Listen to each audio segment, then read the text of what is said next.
came out in 2004. I spent a lot of time in one. That was before my motor trim days.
I remember that from driving it 15 years ago.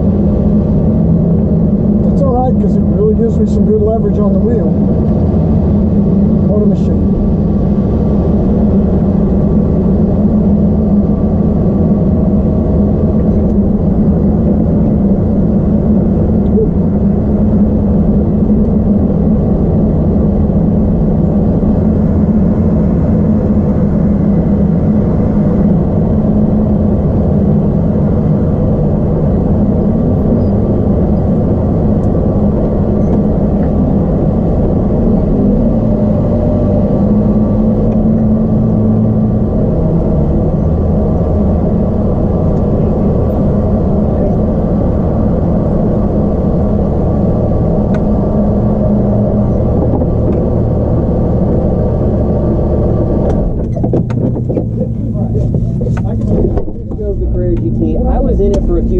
And I actually had to come out of it, but he is going to give us all of his thoughts about the Carrera GT versus the 19. Randy, what'd you think? Okay, Jonathan, thanks so much for giving me the opportunity to drive a Carrera GT again.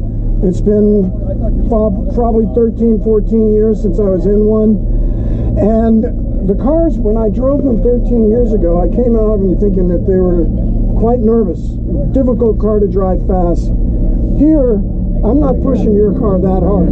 You weren't. No, you weren't. You were very respectful of the car. And you know what? At, say, 90%, it's beautiful. But I can tell, very strong front. It has super quick steering response. The front of the car is what's controlling the handling setup. I can tell it was set up by a rally guy. Walter Orrell was the one who was in charge of the setup on the Carrera GT. And rally guys want to be able to, you know, just get that tail moving right away. And like going up through the S's, the front is very strong. It brings the car right in, and the back is just trying to keep up. And the engine is fabulous. Do you know what the red line is? I was shifting at 8. That red line's 10. Is it really? 10. I got more to go. I got a long way to go because it's just warming up. The power band was still climbing. It really goes all the way to 10? Goes all the way to 10. You're kidding me. Well, you'll have to take me out and show me. I got to go back. I don't want to do that. So dealing with the third pedal and being on track, all these other hypercars we're driving, they don't have the clutch and how is the gearbox? That's a very different experience. And it actually feels vintage, frankly, having to shift gears, having to actually put that clutch in and move the lever. And on the way up, perfect. On the way down, I was a little careful about third gear. Going into turn 1, I got 5th once because I sure as hell don't want to get first, right? Right. And next time in, I took a lighter touch and boom, got right in third gear.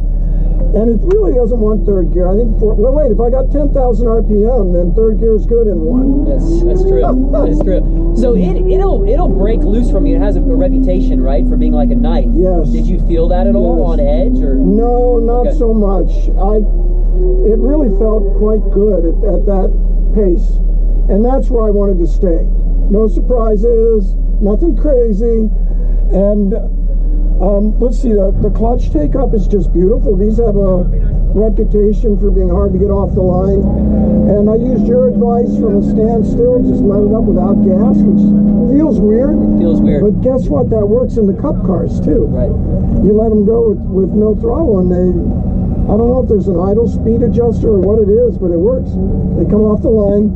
Braking was strong. Does it feel, the braking, doesn't it feel more like a Cup car? I mean, it's a very thin travel. It's a small travel as far as the pedal. Did you feel that? Not compared to the Pagani, which is what I just got out of. It was actually a little longer than the Pagani. And it is a quick responding brake. And I think Porsche in the 918 did a good job of integrating the braking and the regeneration for the hybrid. Speaking of that, I never did look at, oh wait, this isn't the 918. Well, I can't wait for you to hop in the 918 and really give your impressions on the two, right? Of the CGT and the 918, but a total honor to have you drive this car. Thank you for taking such good care of it and driving it. It's nothing like being with the pro in your own car and somebody you trust and getting out on